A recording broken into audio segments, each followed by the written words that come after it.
Hello, my name's David King and this is a short video on teaching pronunciation. Specifically, it's about sound to spelling problems, identifying syllables and identifying word stress.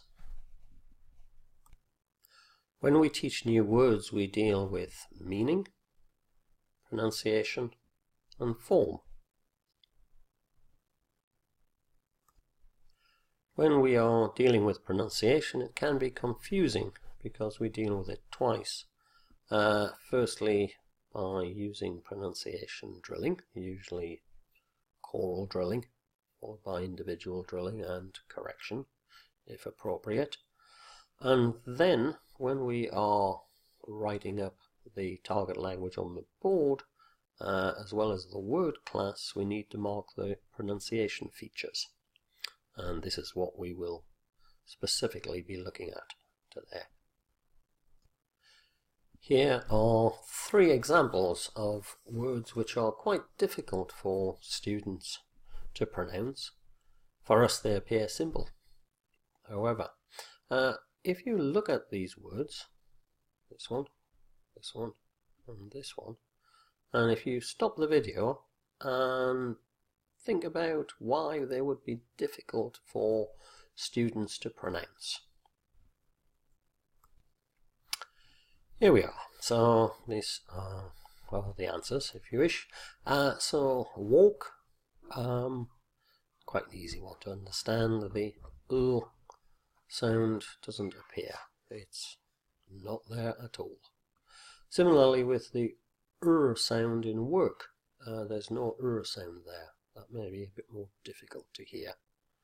And finally, just to show how tough, how difficult spelling to sound problems are in English and how strange they are, GH for some reason becomes a F sound in words such as tough. It's worth looking at the spelling to sound correspondence in other languages. Spanish is a great example because in Spanish you more or less speak exactly what you see. So I can walk into a bar in Madrid, look in my dictionary, and I can say dos cervezas, and I will get my 2 beers. I've done that. It works. But in English, bit more difficult. If you look in the dictionary and you went to the barman and you ask for 3 beers, don't know if you get your beers or not. I rather think not. Have a try at these 3 words. We're not looking at the vowels yet.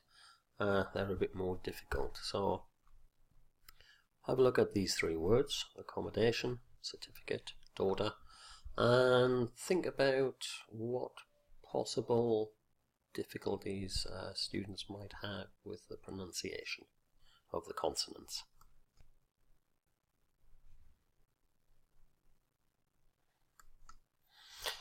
Okay, so spelling to sound problems. Well, the first thing you'll notice is that in English, if we have 2 consonant letters together, which are the same, then we only pronounce one of them.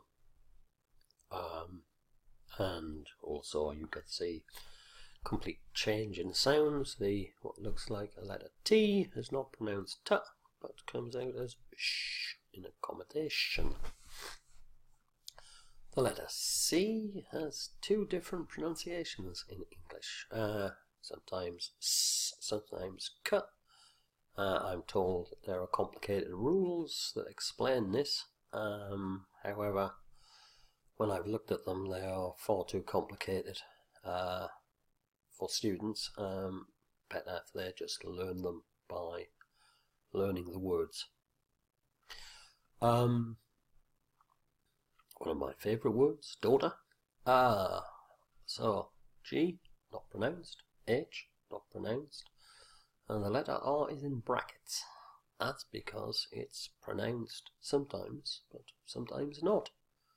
words with R at the end in English, the R is pronounced or not pronounced depending on the word that follows it. So if it has a word following it that has a vowel, then the R is pronounced. If the following word begins with a consonant, the R is not pronounced. It's not easy, is it?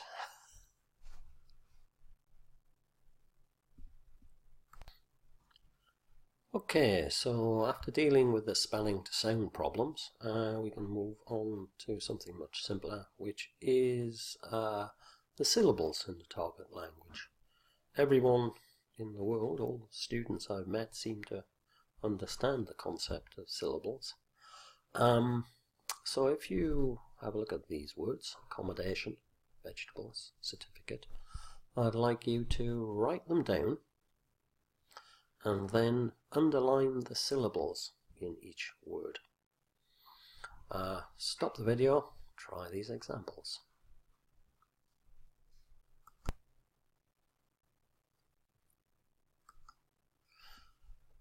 Okay, so these are the answers, as it were. You can see that accommodation, 5 syllables. Not vegetable, which often you find students will say, but vegetable with 3 syllables. And our friend's certificate, certificate,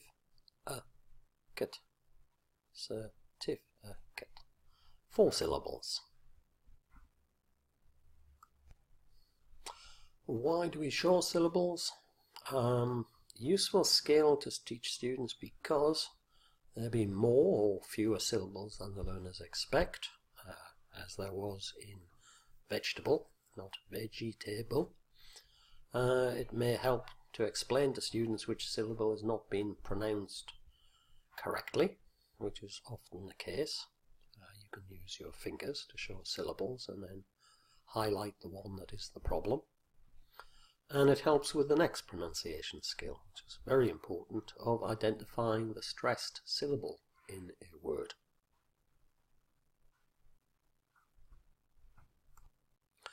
So each word in English which has more than 1 syllable has 1 syllable which is stressed.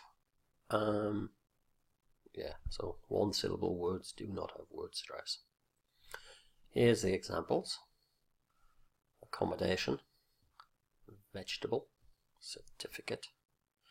Can you look at the syllables and decide which one is stressed in each of these words? So stop the video, try these examples.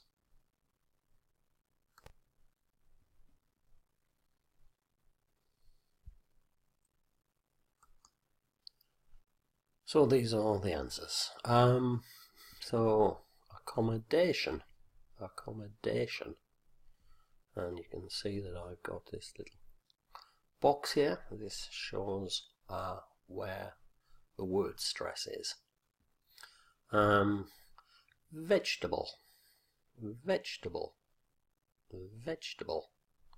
and you can see that I've got the stress marked on the first syllable. Certificate, so second syllable is the strong syllable. Notice I haven't forgot to put my word class in.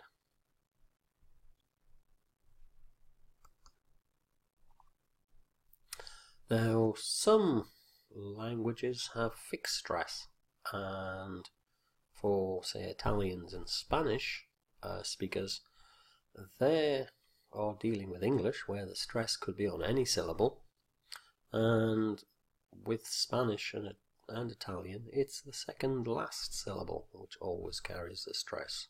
So it's spaghetti, cerveza, cappuccino, as you probably already know. Some people have great ears. They can actually hear things like word stress without any problem.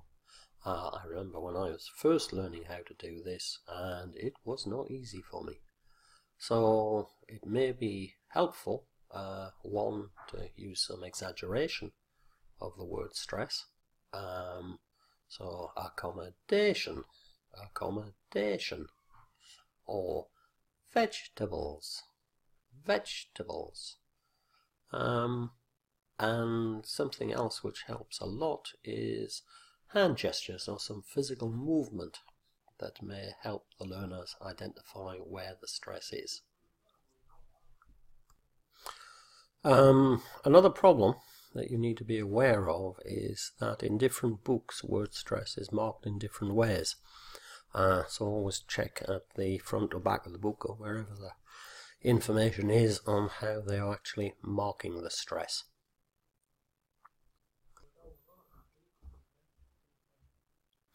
There is no fixed way to mark stress. However, CELTA guidelines, when I had a look, said they would like these little boxes put above the vowel in the stressed syllable. You'll find many CELTA tutors mark them in different ways, but there we are. That's CELTA guidelines for you. I hope this was useful, and look out for other videos that we have done to help people with CELTA.